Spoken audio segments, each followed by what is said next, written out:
And now for your listening pleasure, here's Pulizzi and Rose, covering the week of media, marketing, and digital content news. This Old Marketing. Take it away, boys.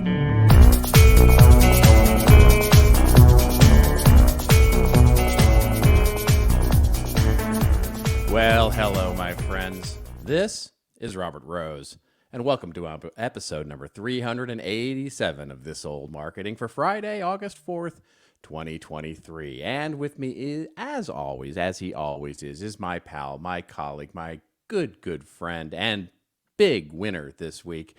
He's sold as many companies as Trump has indictments, Mr. Joe Pulizzi. How are you?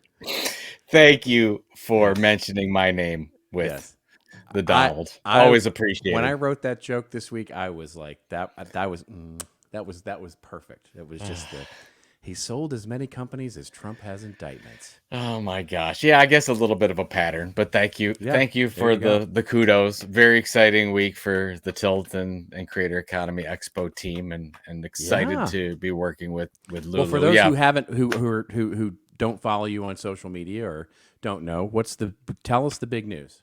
Yes. So Lulu, who's the leader in self-publishing of books, has acquired the Tilt website, newsletter, our educational activities, and our event, Creator Economy Expo, which will be in May of 2024. I was hedging a little bit. I didn't know when it was going to be, but we've made the decision. We're definitely going to do it in May of 24 in Cleveland, Ohio.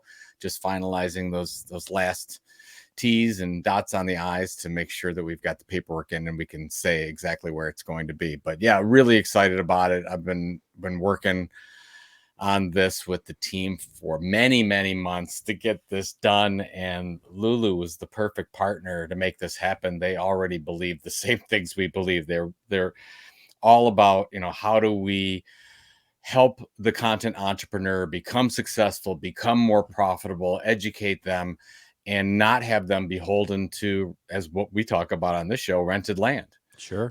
So Lulu is all about, sell directly, keep your customer data, don't give everything to Amazon. And of course, we talk about the same thing, like absolutely use Facebook and Threads and Twitter X or whatever it's called these days. Use those tools, but make sure that you have that first party data, those subscriber channels working for you. So if something happens to those companies, you're not going to get hurt.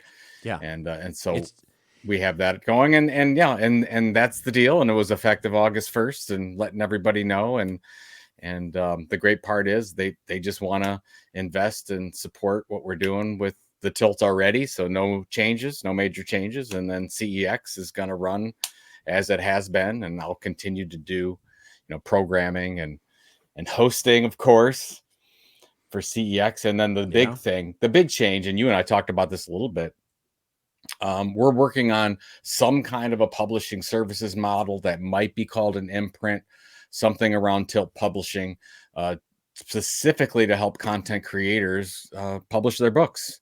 Yeah. And I've been surprised at the amount of demand out there from our audience that actually wants to get a book out. So our task here is, it's almost like everybody needs to get their book out. And I really believe that as part of the, build your platform, focus on speaking and getting the word out about your expertise area and then publishing that book. And so we're going to try to help as many content entrepreneurs get their book published. And I don't know what those services are yet, but in the next 30 or 60 days, we'll have something launched and we'll start a beta test and we can't do your book because your book is already being published. Yes, that's correct. But that's correct. Yeah, but it'll be fun. So thank you for bringing that up. Yeah, thank you for that. So of course, absolutely. Here's what I love about it. Lulu is such a cool company. I think of them a little bit like the WordPress for the printed book, right? Sort of, it's a software company, helps you with distribution, helps you leverage your content in a way for print, and for printed books especially, that just leverages you. It's a great tool, but to your point, has all of the owned media, the owned audience idea behind it, like a WordPress would. And then it sounds like to me this whole publishing services idea would be like a WordPress VIP, right? Where you're just helping those, those content Yeah. creators sort of through that process, right? Really helping them take a premium sort of concierge type approach to it. Well, that's actually pretty good way to look at it. And it's Yeah. funny because I've been learning a lot about the hybrid publishing model lately, is whatever this is going to be. But really, you have self-publishing and you have Yeah. traditional publishing. You and Right. I have done both of these models. Yep. With traditional publishing, they basically take care of everything, but the author, you don't get a couple things. You don't get a good percentage of the revenue. You get some Right. up front, Yep. but you don't ongoing, you get a percentage of revenue. And you and I have no idea who's bought, like, for example, look at Killing Marketing. We don't have any idea who's ever purchased that book. We don't get Right. any of that That's right. data. So that's a big downside of it. Now, self-publishing, you get all that information if you set it up correctly. But you've got to do all these things yourself. But sometimes you need to have a project manager and help you get the cover done and help you Sure. do the layout Get the and help you do ISBN developmental number. editing. Yeah, and, all that all that stuff. kind of stuff. So, Yep. so we will see where that lands. But exciting new avenue for me, and it helps Nice. me because I'm trying to publish more books and write more books myself. So while I'm learning about books, I'll be writing more as well. Yes. Well, and let's be honest, it also helps you on the home front too. Well, so for people that have been asking, like, what's next, Yeah. the answer is, if you ever hear me talking about a new business concept, first of all, don't tell my wife. This conversation never happened. But the goal is really to never have people working for me anymore. I want to continue to be active. I want to continue to write. I want to continue to do all sorts of exciting new projects, but we don't want to have a payroll. No, it's time to be a single contributor in life. Yes. Yeah. And when I say we, yes, I mean my wife. Right, exactly. Please, for the love of God, would you stop doing Yes. this kind of stuff? I So this works out great. That's awesome. She was very excited about this deal. Yeah. I gotta tell you. I can imagine. I can imagine. So if you're gonna send congratulations, don't send them to me. Yeah. Send them to Pam. Send them to Say, Pam. congratulations, There Pam. You done good. Yes. Everyone else can keep me in line. That is exactly. But the more important news this week is that you went to a concert last night. I did. We want to hear about it. Yeah. Well, if you can hear a little bit of rasp in my voice this morning as we record this, it is because, yes, I spent last night hooting and hollering and yelling and dancing and just enjoying so I don't know if I've ever said this before on the show or not, but my favorite band in the entire world was Tears for Fears. And this was the last of their tour. It was at the Hollywood Bowl last night. My beautiful wife got me tickets for my birthday. Wow. Fantastic tickets. I mean, so for any of you who have ever been to the Hollywood Bowl, you'll recognize this right away. There's a whole there's the front row, which they clear out and is typical front row of an auditorium where you've got standing room only and people stand. And I always don't like that. I don't. First of all, I don't like standing for an hour and a half. But but other than that, I want to be able to sit and watch and see and basically have great. And there's an area behind that they call the garden, and the garden are these little boxes. They're very nice. There's little chairs in there, and you have your own little box. And if there are four of you, you get it to yourself. But if you're two of you, you typically share it with two other people. And it's got a little stand where you can put your picnic, and you've got a little wine holder where you can put your bottle of wine. So you can, it's very civilized, so that you can have this bottle of wine, drink wine, and watch Tears for Fears. And it was an amazing set. It was an amazing set. They played Bad Man Song, which of course is my very favorite Tears for Fears song of all time. But they of course played all the hits. They played Shout. They played Everybody Wants to Rule the World. They played Change. They played, just all of it. They've had more hits. It's surprising how many hits they've had. It really is. Especially from 82 till about 80, early 90s, because Seeds of Love, of course, was a huge album in the early 90s. And then they kind of stopped. And then, of course, they broke up for a number of years. And then they came out with their new album, which was 17 years in the making, I think, in 2022. And they played a lot of material from that. And it's good. It's not my favorite. But it was just a wonderful, wonderful show. So it was fantastic experience. Yeah, I didn't know you were a Tears for Fears guy. I don't know how I missed Oh this, my gosh. but Well, I'm an '80s music yeah, that's fanatic, true. right? But Tears for Fears of in there And they're is still, my I would imagine they're in their oh early 60s, yeah, and right? the voices are pristine. I mean, Well, they've especially been they Roland. I mean, Roland is he's the big voice. Kurt is the smaller sort of more Art Garfunkel kind of voice, very soft, sure. beautiful, melodic voice, and then Roland, of course, is the big voice when you hear shout shout. That's Roland. And his voice is just absolutely spectacular. It's just, I mean, it's like they never stopped. For those younger people in our audience, Art Garfunkel used to play with Paul Simon and used to be part of a group called Simon and Garfunkel. That's right. Yes, and a lot of we have to do these things because I It's a realize that public service announcement, really. we do Yes. have. I mean, I would say most of our audience is around our generation, but we do have Yeah. some millennials and welcome Zoomers to this Yes. wonderful podcast. That's right. They don't have a clue who Art Garfunkel is. Yes. So sort of again, just picture a singing Bob Ross, and you've got it. Right? Yeah. Well, you're not wrong. You're definitely not wrong with that. Yeah. That's Just not, think of Happy Trees. yeah, happy Just trees. something like that. Anything else going on before we get this? Well, shindig just started? very quickly. Yeah, I was struck by this week. Did you follow the news about the Twitter took over? First of all, Twitter's rebrand could it be going any more badly than it is? Yeah, we probably should talk about this. So they got the logo from a guy, just a guy that said go take Yeah. it, right? Yeah. Okay. And then they took Twitter, the sign X. off of the Twitter Yeah. building, but they put the X on. That's right. But then didn't local ordinances say they couldn't do that? That's correct. They just did Okay. it. They just did it, right? But they didn't get a permit course for they did. doing it, and they just did it. So they had to take it down, or they've been told to take it down.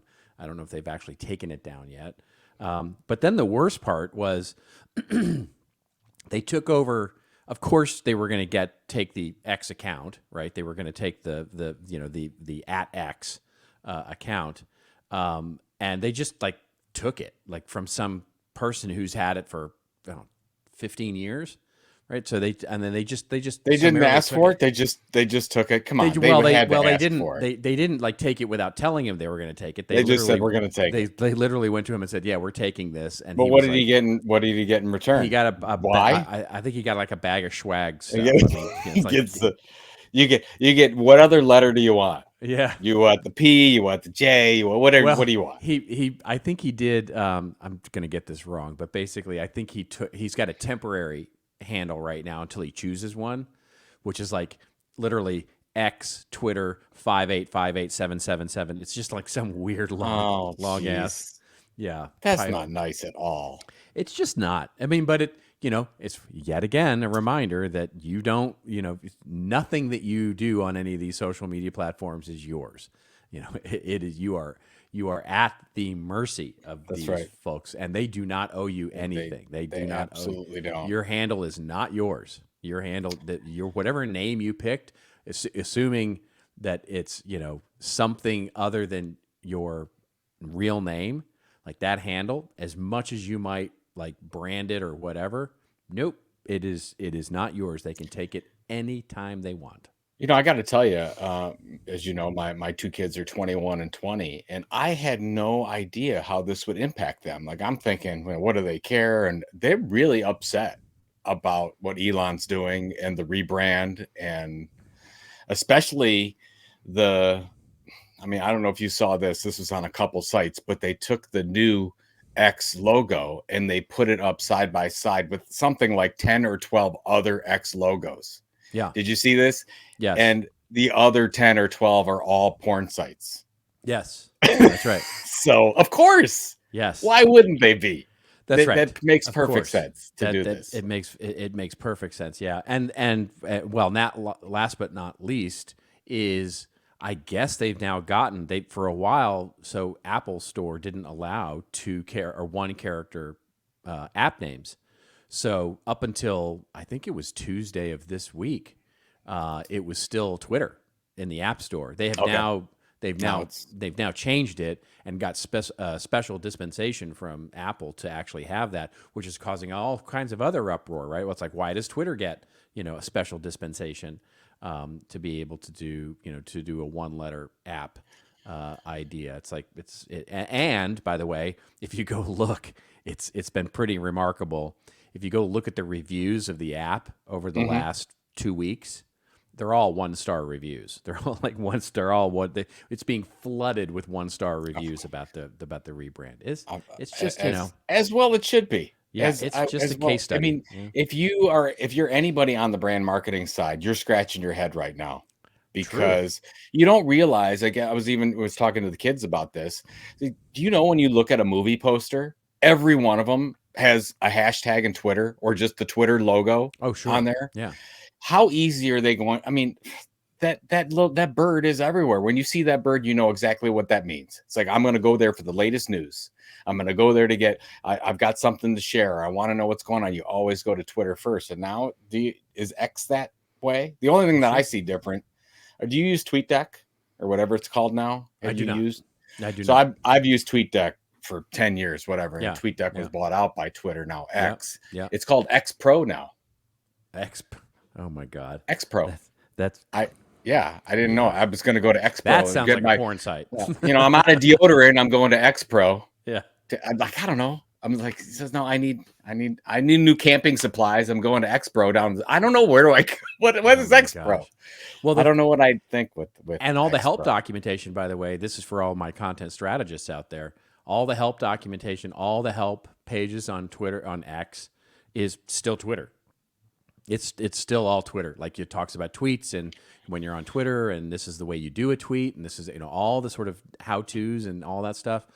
All that documentation that's complete with bluebirds and the whole. Anyway, it's just a mess. Is it a Zeet? Did we decide? He actually decided. Elon actually decided it was X. It was called X. You X. You X. You X. So you don't Zeet. You X'd. You X. You have X'd. You did X. I don't even know what to say. Maybe we should just start the show. What? But we will. Before we already sort of started the show. Yeah, but my question is, let's just talk about what we discussed last week, where they don't own the trademark or anything around X. What is going to happen here? Is there news? No, Have you found anything? I haven't seen anything. I don't think anybody's gonna. I think they'll. I mean, there may be a lawsuit. I mean, but I can't imagine that this is gonna amount to much. I think they could successfully probably argue that what they're doing is unique enough in the world that it doesn't infringe on Xbox or any of the other X stuff. And he's got a lot of money to throw at it. So, but think about that. I mean, even the stuff that you and I have done when we've launched businesses or looked at things, we've been so careful to figure out, okay, what's the trademark and what's the usage and who's using it and how is it used and we're going to have any problems legally. Well, right. Well, you just got Elon says, I don't care. Doesn't matter. Let's just do it. I mean, well, sure. I mean, neither of us have $200 billion to throw at lawyers to make that happen too, right? Yeah. Tesla's stock price has up it's 200+% this year. So he's feeling good. He's feeling like he can make any of these decisions and walk on water. And I saw the thing. Didn't he say that you have to use the X app now if you wanted to recharge your Tesla or something? There's some integration there. Oh, I did not see that. Yeah, there's something about that. And then there's a group of automakers, 8 automakers that are trying to create a competing electronic charging locations around the United States. So you just don't have Tesla out there. I don't have an electric car. I don't know these things, but it's just interesting. Yeah, it is. Whatever. Okay, now we can start. Now we can start the show. 19 minutes in, we can certainly start the show here. And rants and raves. Yeah. Now we get to our rants and raves section of the show. Anyway, we do have a fun set of articles to talk about. News this week, as it were. It is the dog days of summer, really. So there's not a lot going on in terms of what's happening in the world. But there is stuff, right? There is stuff. We will talk a little bit about Meta. And how now, well, if you live in Canada, you're probably not seeing news in Facebook. So Meta is now blocking the news in Canada. We'll talk a little bit about that. we'll talk about this new thing that's sort of like the most exciting movie release that nobody's really talking about, which is this movie Sound of Freedom. Is it great marketing that's causing this very sleeper hit to sort of take the box office by a storm? Or is there something really weird and wild going on underneath that? Then we'll talk a little bit about AI and ask if it's starting its disillusionment phase already. Warning labels are coming for AI-oriented content, and I definitely have a take on that. As the world has basically got generative AI disillusionment. Really? Do we really at this point? And of course, ChatGPT is now scientifically proven to be becoming dumber. So we'll talk a little bit about all of that. And then, of course, we'll get to our rants and raves section, where Joe is going to talk about some new online game that he's very excited about with his kids. I'm not really sure. He's got all kinds of time on his as a hands content now. marketing play here. I It see. absolutely is. It's amazing. And You're gonna love it. Yeah, and Stay basically, tuned. If you think Joe doesn't have enough time on his hands now, he definitely has too much time on his hands. No, but now. this is work. Yeah, This of is course. work. And then my rave, I'm going to rave a little bit about my friend Joe Pulizzi, who has just sold his company, and so I'll talk a little bit about that. All right, let's get this show on the road, as it were, and talk about Meta. So this comes to us courtesy of TechCrunch. And the headline here, Meta starts blocking the news in Canada with its latest standoff with publishers. Canadians using Facebook and Instagram should expect to see some gaps in their feeds starting right now. This week, Meta began blocking Canadian access to links and stories from news publishers. The company's response to a bill that would require the tech giant to pay outlets for the rights to distribute and profit from their content. Quote, as we've always said, the law is based on a fundamentally flawed premise, says Meta Policy Communications Director Andy Stone on X. Not Twitter, but whatever. They can't get anybody to make this change anyway. And regrettably, the only way we can reasonably comply is to end news availability in Canada. In June, the Canadian Parliament passed the Online News Act, a law that forces tech platforms to negotiate with publishers in order to establish fair revenue sharing over their content. When those agreements don't come willingly, the law, like its Australian counterpart, allows for mandatory arbitration as a last resort, an outcome that isn't likely to look kindly on the tech half of things. What do you take with all of this? I mean, what's the real... I mean, I have a take on this a little bit because we've just been doing some work with some media companies up in Toronto, but and newspaper companies especially. But I'm curious to get your take on this. You know, do you think this is like a thing, or is this just, or Facebook doesn't care? Well, at first, if it goes the way that Australia went, Meta did a deal with as Australia very upset, whatever. They come out with the act. Meta does the hard line, then they come together on some deal where Meta ends up paying the Australian news providers, and everything is fine. Right. So now you get the same thing happening. Canada passes the act. Meta says, "Oh, okay. Well, in order to be compliant with this act, we need to basically stop promoting all your links." They took it a little bit further, I think. It's a great negotiation tactic. Because I think that these Canadian news outlets, at this point, this is a really sad statement. They probably need Meta more than Meta needs them, which is horrible. I mean, we had a chance as news providers 20 years ago. We lost it. We gave up all the content to everyone else, to Google and Meta, and they won. Yeah, you cannot compete with that. So, are you going to play in that ballpark or not? They have to make the decision, but. I guess my question is it Meta's responsibility now to subsidize news production, which is really what we're talking about here?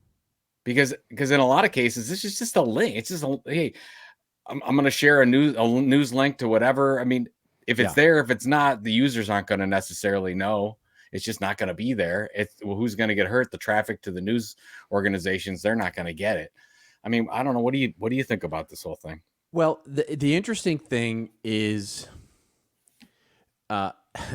first of all, I'm not in. I know there was some dispute over this, but I don't live in Canada, so maybe our friends north of the border can confirm this. But as I understand it, the interesting thing here is that what can't they see? In other words, what are they blocking? Are they only blocking news from Canadian sources to Canadians? or are they blocking all news? In other words, if I post a New York Times link, can Canadians see it? I thought it was just Canadian sources. I think it is too, which, to your point, is a hell of a negotiation tactic, because it is a challenging thing for Canadian news organizations, especially the bigger, broader, more national news. Yeah. Which, remember, Canada is, and by the way, these companies are amazing. They do amazing work. These newspapers, they're really good. These newspapers, in some cases, and some of them are like, It's just it's like the United States. Fox News. Well, but my point being is that there's much fewer of them. There's like not a lot of these companies, right? Like not like here in the States. You just don't have that much, and they're much smaller in terms of their size of their company, et cetera, et cetera. Yeah. So the key here is that a lot of Canadians might not, and I know I'm going a bit out on a limb here, but a lot of Canadians might not miss it. You know what I mean? It's like, in other words, if they start getting their news from New York Times, Washington Post, Wall Street Journal, all of these other news organizations, and they can get, the thing that they'll miss probably is more local news. That's local you're going to get big local news ding. So which, by the way, doesn't pay very well, right? That's the stuff that doesn't really pay that well. This, where news organizations are really hurting these days is in hard news, is in journalism that uncovers political ideas and uncovers scandal and uncovers local government, and that's where the news is really struggling to monetize its biggest thing. So I do think it's a bit of a hardball play by Meta here, and we'll see how long they can want to hold out for this. But I think if I have to imagine, they would continue to play until Facebook makes a deal. But the question is, what does that deal look like? It's sad to say this. Meta and Google, they built better mousetraps. They did leverage on the news and that content for a lot of years, but now they don't need it anymore. So, I mean, I've talked about this a million times. I remember the day that Google was nothing and they walked into Penton offices desperate to work out a deal with Penton because Penton had all this content. That's right. Like, oh, we help this little company, and we might get found by some other people that don't know about machine design or hydraulics and pneumatics or whatever the case is. Right. And now it turned into this. But it almost feels like they're so big now. What did they just profit? They came out with a huge, amazingly profitable quarter. Yeah, Facebook and Meta. Facebook crushed their last quarter. Yeah. Is it their responsibility as a good tech citizen to subsidize, throw $100 million, which is like couch cushion money to them, to Canadian news outlets, and then probably end up doing the same thing in the US? That's the trick, right? That becomes the trick, because if they do it with Canada, they're going to have to work out a deal. Correct. Which Now I guess the California one it's sort of been talking about. That's been right. pushed off to later in 2024. That's so right. We don't know what's going to happen there. Yep, that's right. Because the US, when and if this happens in the US, it is a much bigger deal. That's the prize, right? That's when it starts to sting a little, right? When, because Canada and Australia are small markets compared to the US when it comes to this kind of stuff. And so it will definitely be a stinger, so what they don't want to do, what Meta doesn't want to do, is set a algorithmic monetary, idea where you can basically extrapolate how much the U.S. market should get if they do this. Yeah. Well, Australia, and looking at this article, Australia gets $140 million a year from Google and Meta. Like you said, that's couch cushion money for them. So let's say that they're going to do something. That's a really good case study for Canada. Yep. That's probably going to be similar if you do apples to apples, which it pretty much is. That's right. The whole deal for the United States is going to be much different, but also those are U.S. companies.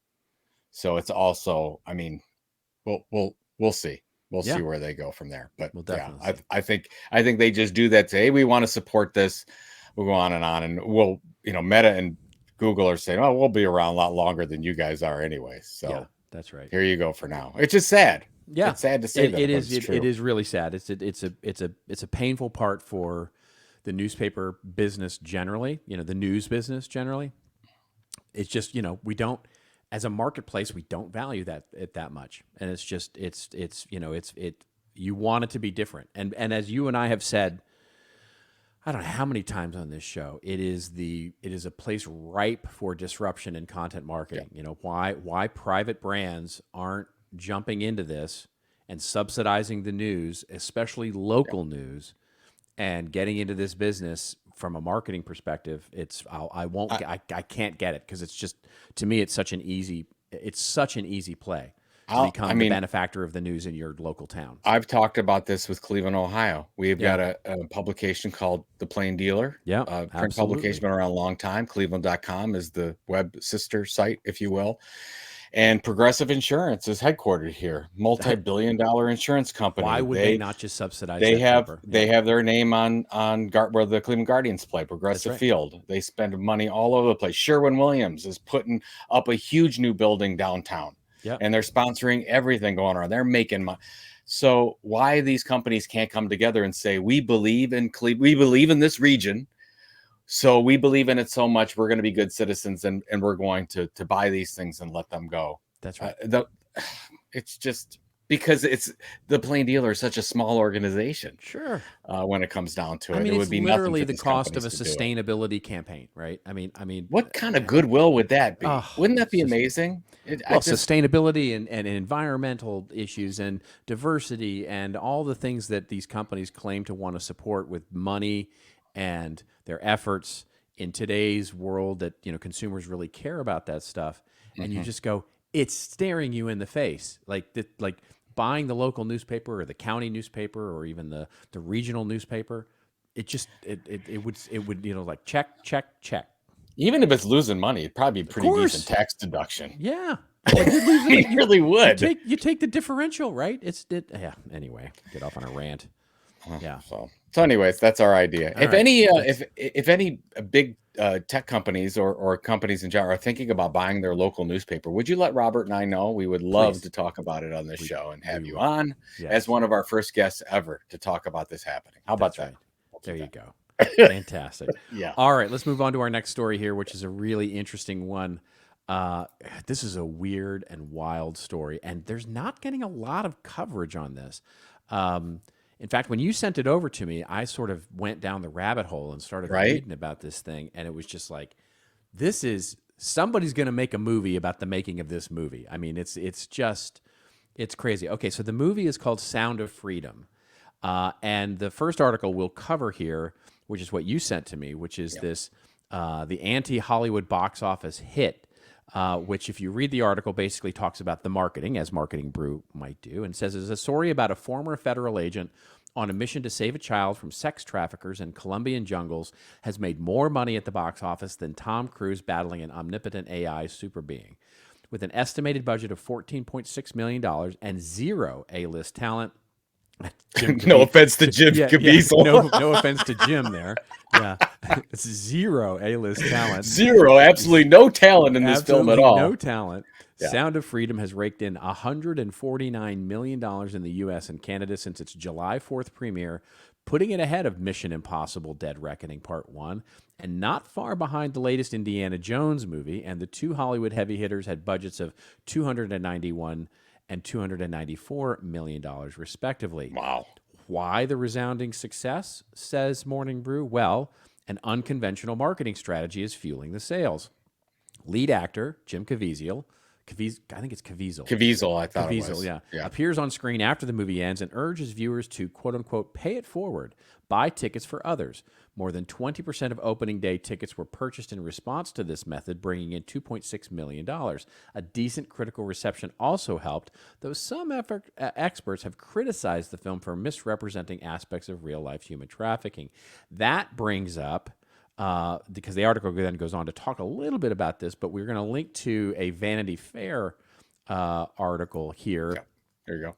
That gets into a little bit more of the details of the wild ride that this film has gone through. You can go read the article yourself. It's definitely a deep dive here.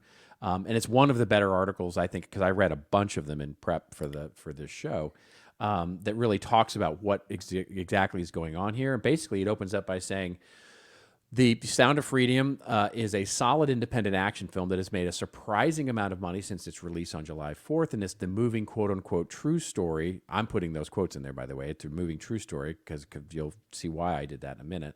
About a real American hero, a dangerous gateway into misinformation and conspiracy, and a gamble that's paid off beyond anybody's wildest expectations. For director Alejandro Monteverde, the answer is simple. Sound of Freedom was a calling. And he talked, basically the article then talks through how he made the movie. He made the movie years ago, basically got funding for it, looked and did this, sort of found this story that he'd been hearing about these people who had gone and done these missions into other countries to get, pull children out of sex trafficking rings.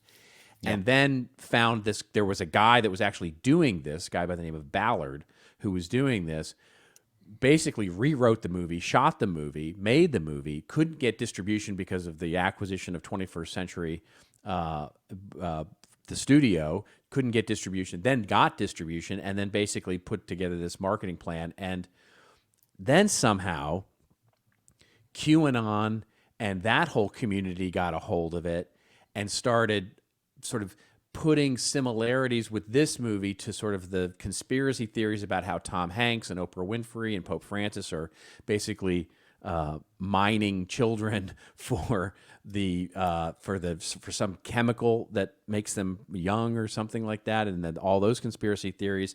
And basically then it became sort of the favorite of that crowd, and now has sort of gone viral. The movie's gone viral a little bit because of this.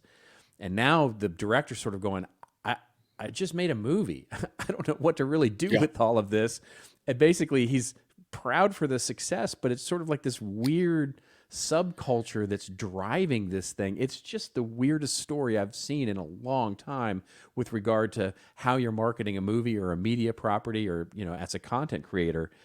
What do you make of all this? Well, so I want to talk about the marketing of it, because I think it's interesting the way that they market it with Jim Caviezel. We'll talk about that in a second. But what really caught me by surprise, Robert, was my wife and I were down in Pinehurst, and my wife's mother went to see this movie, and it was number 1 or number 2 at the box office at that time. So this is a month ago, and I'd never heard of it. And I'm very up on movies. Yeah, for sure. And I'm like, what?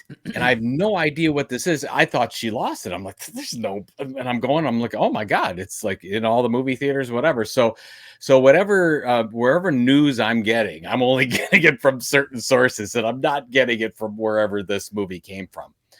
The marketing of it, hasn't been done, at least I haven't seen any movies do this, is where Jim Caviezel comes on at the closing credits after this is done, and instead of saying, hey, this is a true story, you need to donate to this effort to save these kids from child trafficking, comes on and says, pay it forward, buy a couple tickets for friends so they can know more about this really important effort. Now the challenge, so that's really interesting how that worked, and got a lot of early people involved in it. So you got a lot of the same people going to it, because it's like, hey, certain people want to see it, their friends go to see it.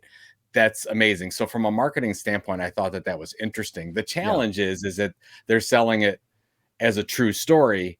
And it's not, nobody's qualified this as even Tim Ballard, who it's based on. You can't get any information that these things actually happened. That's right. Because he left the organization that he was, and this has all happened outside of the directors. Right. The writer, That's exactly had a fiction, made it into the fiction into sort of a real life story, fictionalized real story. I don't know how you would call that. But I think it's interesting that they use it as a marketing tactic, and also that they really just focused on a particular audience area. So whatever marketing that they were doing, whatever shows that they were on, they were like, look, we don't need to go out to everybody. That's right. We just need, and from a content marketing standpoint, I think it's brilliant. It's like, we're just focusing on this group of people, and it ends up being right-wing conservatives. So there's this movie right now is at, I think, almost $200 million. in domestic revenue.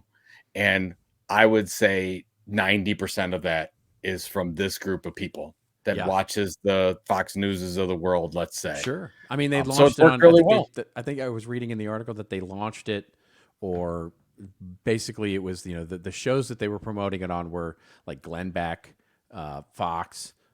Trump is doing a screening at Mar-a-Lago.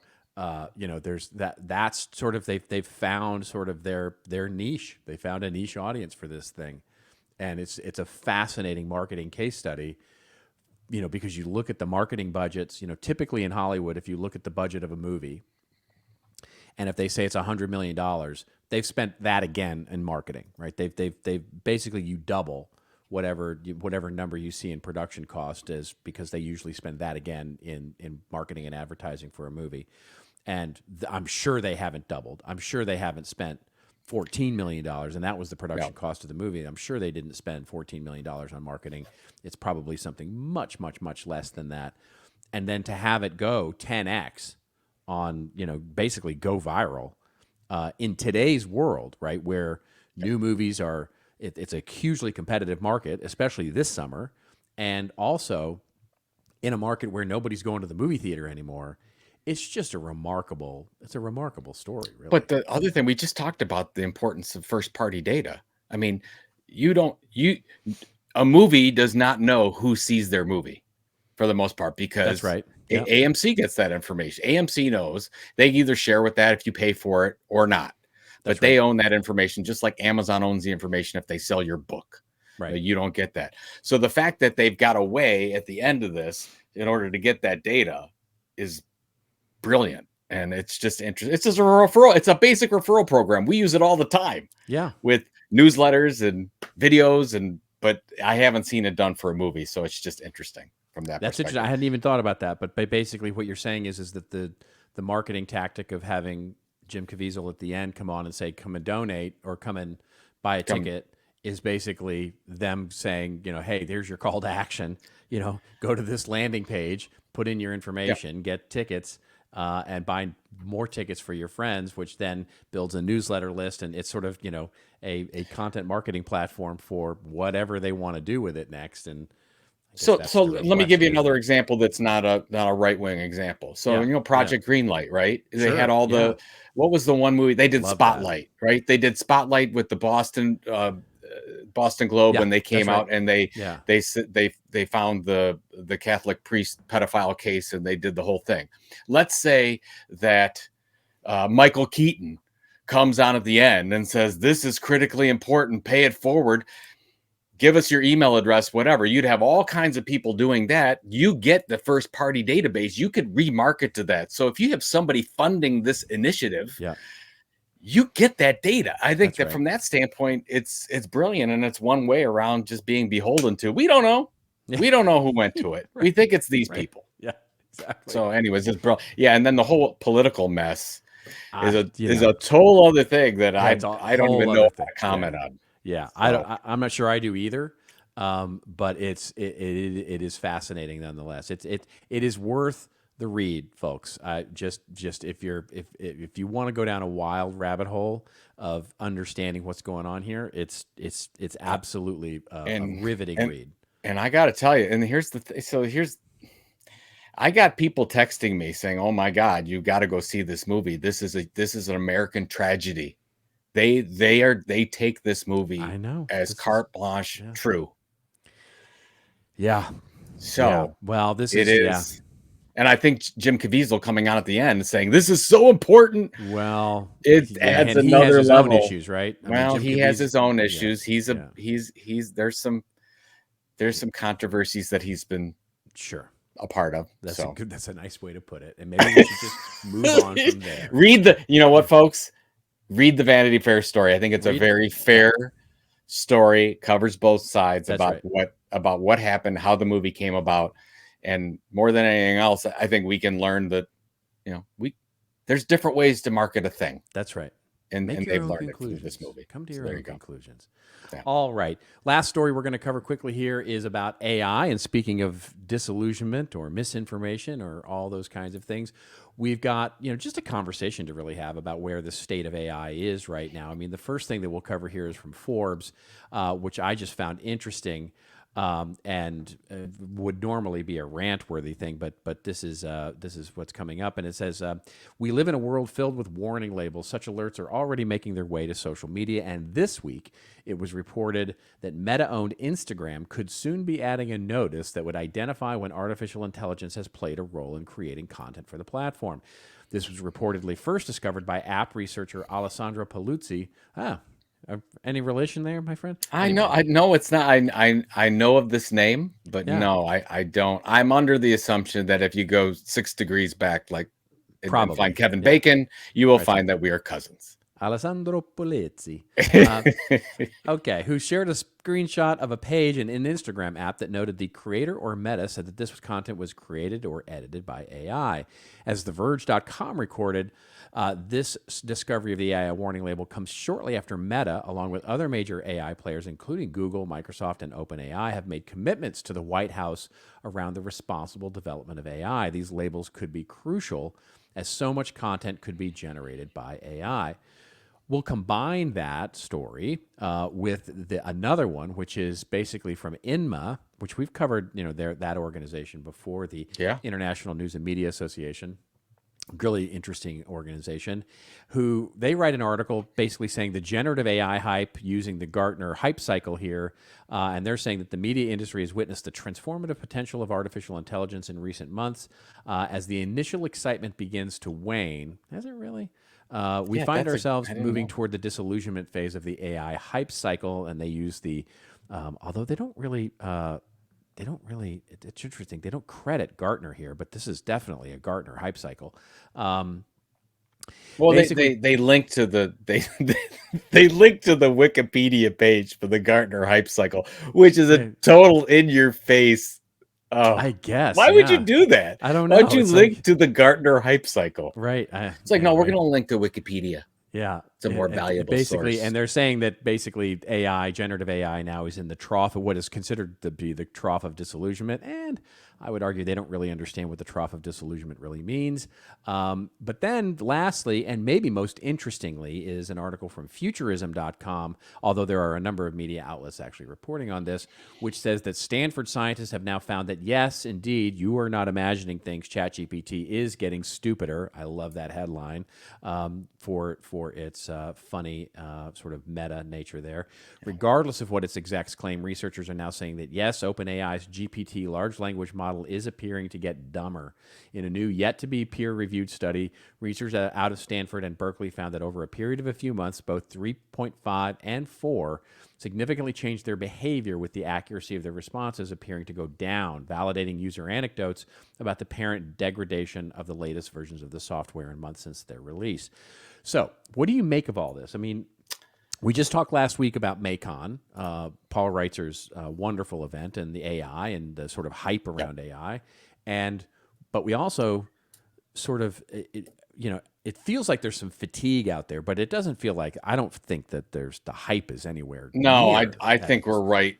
We're still way at the top here. Yeah. There's no trough of disillusionment anytime soon, in my opinion. That's right. Because especially we're going to get new version. You're going to have, if you got Claude V2, V3, another Chat GPT 8, you're going to keep kind of, and these things are going to get smarter and smarter. And that's, I've heard some people talk about the Stanford stupider article. I've heard some of that. And I think that's not going to happen in the next version where it's going to get 1,000 times smarter than any human being that's ever lived. That's right. Which is scary in and of itself. The interesting thing about the whole made by AI thing, I don't know what to do about it, because let's just take it. I've got a strong take on that, but go ahead. Most every piece of content out there has some integration with something artificially intelligent. That's right. I'll give you. I'm writing emails. And I often use the the AI generator for ending the sentence. That's right. So if I'm right, and here's the thing, and I don't even know if this is, but I've been trying to figure out copyright for this stuff. So let's say I'm writing in Microsoft Word, Yep. and I'm doing the whole thing, and at some point I let the AI recommender finish the sentence. Boom. Soon as I do that, theoretically, I lose copyright on the whole thing. Right. Because there is an AI tool involved in this. And that was like I heard, and I don't know this I'm not a lawyer, but I heard in 2018, there was a case that talks about this. And if you have one of these AI tools that you run your copy through and it changes it in some way, since it's using other people's sources for that, you will lose copyright. Right. So on it's on everything. The elements, you technically lose copyright on the parts, and a better way, maybe a more accurate way of saying it, is that you don't necessarily lose copyright, although you technically do lose copyright. But basically, anything that the AI creates is ostensibly open source. Open source. Yes, you know what I mean? Exactly. It becomes open source. Thank you. That's a better way to say it. It's not like you lose it to someone else. It's basically, it's not copyrightable, right? It becomes available and owned by everybody. And typically, it would be the piece, it would be, as the Copyright Office has said, it would basically be that part of the work that is written by AI would be open source. So literally, if you took that to the nth degree, you could have a sentence that's half owned by you and half open source, right? And so, which is ridiculous at its face in the reality of the world. But that's kind of where we are at the moment. It's very, very cloudy and it's very unclear as to what's all going to happen there. My problem with it is exactly just what you said, which is it's inevitable, right? This is gravity. It is everywhere. It is going to be anywhere and everywhere. It's in any piece of software you use from a marketing standpoint. AI tools will be generated inside of it. So you might as well label everything, right? And so that's and I know that's a bit of a cynical way to look at it, but it is ultimately, because what they're thinking is, it's going to be the DALL-E 2 image, or it's going to be this other thing, or it's going to be the completely ChatGPT generated blog post that is going to be, or the social post that's going to be, it's going to have an AI detector on it. It's going to say there's an 89% chance that this is AI driven, which I go back to, we talked about it on this show. I go back to the fascinating thing that I looked at and read about and researched a little bit was the work that was going on at Adobe and Microsoft, I believe, were the two lead companies doing this, which is going the exact opposite way, right? Basically saying what you would label, what you would have a certification around is human-generated content. So basically, you would assume that everything has an AI-associated element to it, unless it has this certification watermark or whatever it is. Then you could sort of depend that it's actually human-created stuff. And I think that's the more fascinating way to approach this, where we start certifying human-created content. And then the other thing, when I start thinking about it, is all of this disillusionment and where we are. I would absolutely agree that we're still at the peak of the, what Gartner would call in their hype cycle, the sort of expected, the inflated expectations. And we're still way there. We're still way in the zone of, we've got a long way to go before we get to the trough of disillusionment. Yeah. Even if we think ChatGPT is getting dumber, the articles that I'm seeing, especially coming out of Macon and what I'm seeing now, is that no. Basically, what we're seeing is the very surface level here. There's stuff going on behind the scenes that is just, it's big and scary and interesting, fascinating and in depth. So there's a long way to run on this thing. Well, we're so early. Yeah. And if you're in marketing content, you have to learn this stuff or you're going to fall behind the curve. You absolutely need to know this. I think it's the most important thing. Of course, and I have trouble saying that because I'm always about, I want to tell the great stories. I want to focus on the right audience. But it is. I mean, it is about that, right? Though it is about telling the great stories. It is about, the funny thing to me is that what we're conflating now with learning how AI works in our creative process is we're hyper focused right now on how to work the interface of ChatGPT, right? So quote unquote, getting good at AI means getting good at prompts, getting good at looking at AI and integrating it into your workflow. When actually it's a little bit of the opposite, right? It's figuring out. Getting good at AI means figuring out where AI can be helpful for you. Yeah. It's not about just having it replace things that you're already doing. It's saying, how do I, as a storyteller, really avail myself of more time and more bandwidth, to accelerate my brain to get to the goal that I want, which is to create something amazing and engaging and wonderful. There's a video that's going around social media right now that, this is Steve Jobs talking, basically, I don't know, 50 years ago. It's still thick hippie beard Steve Jobs guy, and he's talking about tools, and he's referencing tools, but it might as well be talking about AI. And what he says is, he talks about this study where they looked at the efficiency of humans versus animals, and basically they say, okay, the most efficient animal from getting from A to B is a condor, right? It uses the least amount of energy, and it basically is, and humans fall in the bottom 30% of that from walking, so we're in the middle of the pack when it comes to animals in terms of efficiency of moving from A to B. He said, but then you give the human a bicycle and we jump right up to number one.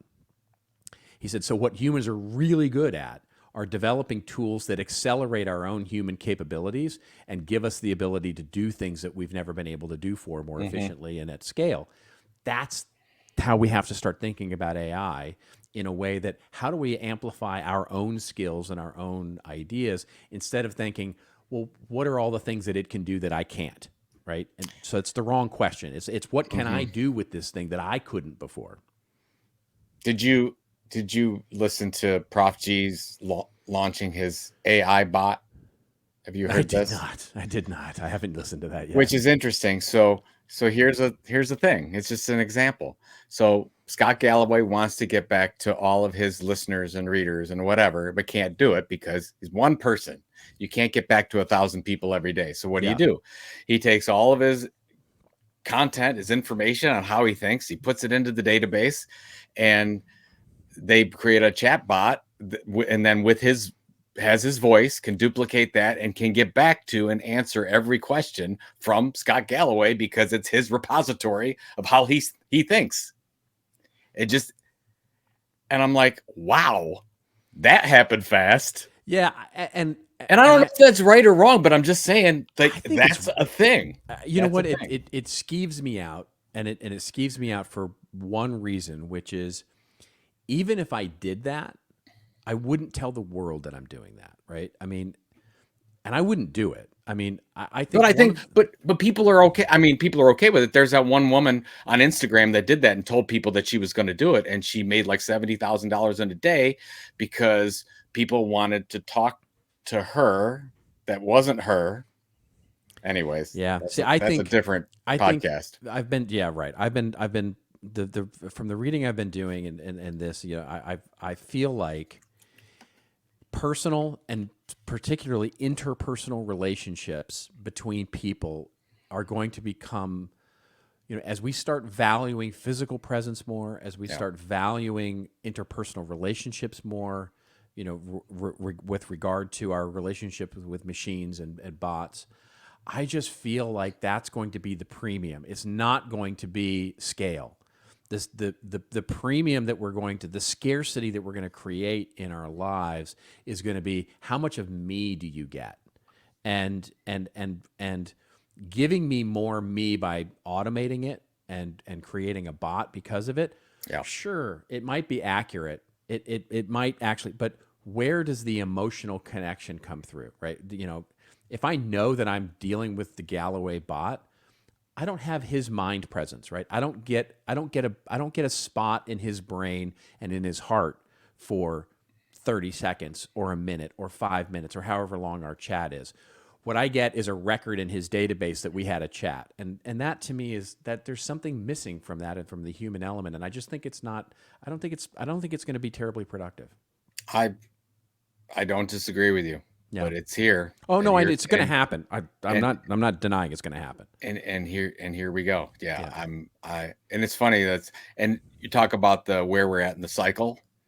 Like we're up on it because we know, and we're friends with Paul, and we go to Macon, and we've been talking about AI content for a long time, but most people outside of hearing about ChatGPT, they don't have a clue what's going on, what's coming, and how it's going to affect our lives. So that's true. So good for us. Good for us. For all you people good listening. For us. Good for us. Absolutely. And you always know that if you come to This Old Marketing, you got two human chuckleheads. You're gonna get us. You're gonna get nothing but us. You're gonna and we are sorry about that. There's no Tom LLM. That is for sure. That is not my happen. God. Yes, exactly. All right. It is now time for our rants and raves. Let's get to that before we end our show. And this is where we go off on a little bit of a rant or a little bit of a rave over something that makes us feel like we've got 3 indictments under our belt, or something that makes us feel like we don't. And so, do you want to go first? But before, just to mention, because this is normally when you mention, like, go to thisoldmarketing.com. Yeah. But the one thing our YouTube channel is starting to pick up. It is. I'm surprised. It's This Old Marketing. We have our own YouTube channel. I think the last 7 or 8 episodes, we've been doing video. We've been using StreamYard to do it. Hopefully we're getting a little bit better at it. Tens of people are. But we stream on. You and I both stream on Friday mornings on our own LinkedIn sites. Yeah. And it's starting to get some traction. So would you go to YouTube and subscribe? Some people are actually commenting. We would love to get your comments that way, or as we get voicemails. You can go to thisoldmarketing.com and put your voicemail down. We'll focus it on the show. I'm doing your whole part. This is your whole section. I'm doing for you. No, I love it. I was cutting that out for time, but I love that you did it. I love that you actually did this it. Is too important. I'm actually going to start a TikTok channel too. So I've actually got. I'm going to buy a new phone so that I can go to TikTok. I can start having my TikTok account. I have some with somebody else's name. I got a fun thing planned. I will go watch your. I got a fun thing planned. I got a fun thing. All right, rants and raves. Okay, yeah. You want to go first, or shall I go first? Sure, I'll go first. So this is. I want to show you a picture of this. So this is so you can see. So this is the Gabe that my youngest and I. He got me in on this one. It's called Immaculate Grid, and it's powered by Baseball Reference. So my youngest works for the Cleveland Guardians now and getting really into baseball, and and this is like Wordle for baseball. So basically in this example, this is the one I played today. So I only got half right, but basically you'll see, the intersection of San Francisco and Cleveland Guardians. Can you name a baseball player that's played on both? So I named Jeff Kent, got that. So 6% of people named Jeff Kent. And then go on and on and on. But the whole point is, doesn't matter the game. You get these fun things, and every day they do this. Do you get a higher score if you get sort of a more obscure player? That's right. You get a rarity score. Like if I go in here on show summary, I've got my whatever. I don't know what these things mean. This is like the first day I've really played it. But I've been sort of playing it through my son and going through the whole thing, and it'll tell you. And you really get into, I didn't know 172 players played for Cleveland and San Francisco. Yeah. I didn't know there were 6 rookies of the year that were on the San Francisco Giants. You have to name one. So it's really interesting. We did it in the car. We were driving, had some drive time, and he was talking to me about this. And I'm like, oh my God, this is such an amazing content marketing initiative. They have this for baseball, men's basketball, football, hockey. Like I would imagine if you got on the football one, you would get totally into it. I might try this. Yeah. So I just thought it was interesting. This is pure content marketing. They are driving so much 2 ways. They're driving traffic back to their site. They're an advertising driven site. So they're getting more people to look at the ads. And then they have these statistical $8 a month special access to stats you don't get from Baseball Reference for subscription deals. And I'm like, this is brilliant the way that they do this. And they're just taking the data they already have, putting it together, and making a new fun game out of it. It's just totally fun. And like, by the way, this is Baseball Reference, but if it was Major League Baseball, I could see Major League Baseball doing it to get kids more involved in this, because I guess this is what they should be doing. Well, my son they do this, and then they share their scores, their rarity scores, with their friends. I mean, Well, how cool would it be for Major League Baseball to do this, or the NFL to do this? And then what's missing, right? What's missing from this? I'll bet you was in the original business plan for this. what's that? Is that as you assemble your little card there with your rarity scores, you make an NFT out of that. I'm sure that's what that. I'm I'll sure that bet was you what that's was in the business missing. plan somewhere. Yeah. Actually, I mean, from looking at this, I would say, why doesn't Major League Baseball buy for sure. Baseball Reference? They've Just like the New York Times bought Wordle. Yeah, exactly. Same type of thing. But anyways, Yeah, I just thought that was interesting and a great content marketing example. So, all right. Fantastic. Well, I have a rave, and it's about you. I just want to, so I just want to throw a shout out because as I've watched you assemble talent, including, and by the way, I would put Pam right up there alongside you, because the two of you, if you have one amazing talent, beyond all the other things that you're both talented at, it is to assemble people around you that are inspired, that are talented, that are energetic, and that will go the extra mile for building the thing that you have the vision for building. And it's just been amazing to watch over the last 15 years that you and I have known each other. And so what I wanted to say is that, first of all, congratulations again. It's kind of annoying, to be honest, how good you are at this. And to watch you and Pam thrive with both the ability to raise such beautiful kids, have a family, have a life, actually enjoy your life, but also build three amazing, successful businesses that have, exponentially increased in value over time, and done so consistently over a 20-year period, is just nothing short of remarkable. And so I think I wanted to just make it sure that got out on the record, because it's just truly an amazing thing. It's an inspiration for us all. And quite honestly, it's something that so few people actually do.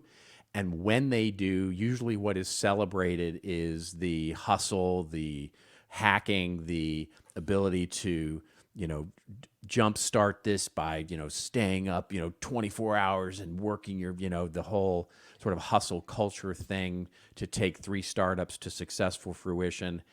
And I just know for a fact that you didn't do that. You and your family have not done that. It's not that you haven't worked hard, and it's not that you haven't stayed up late, and it's not that you didn't eat ramen at some point for meals, but it's that you have been able to successfully balance what it is to live well and work well to the success that you've had. And so I just wanted to rave about that, because I think it's an important thing to note as you come off yet another successful adventure.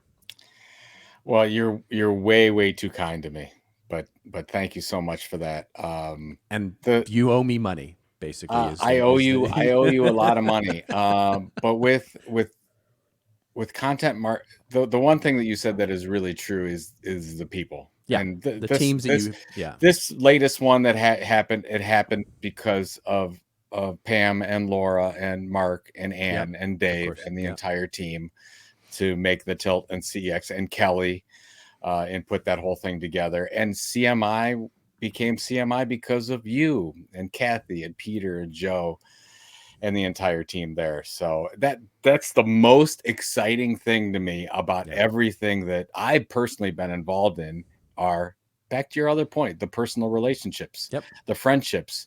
You and I are friends with all these people. They're all wonderful people. And the fact that we got them together, that's all I could ask for. That's all you could ask for, right? It's at the end of the day, what are we? We're made of what our relationships have been over the last so many years. Yeah. And so if these little things get us to that point, then great. But thank you.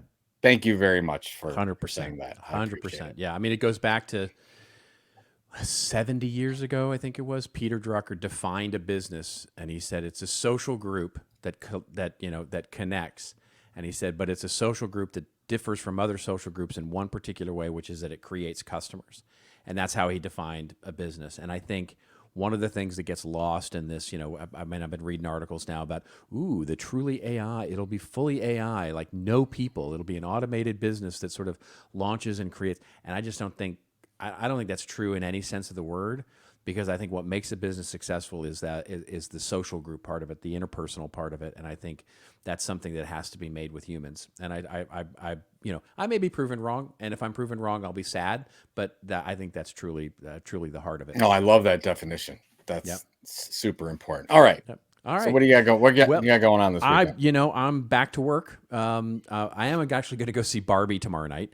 I want to go see it Yeah, now. so we're going to go see that. Have you seen the numbers? The numbers are so it's insane. consistent. They're doing like $15 million a day. Yeah, it's just they're printing money with that thing. It's just amazing. my So yeah, I'm God. going to go see that.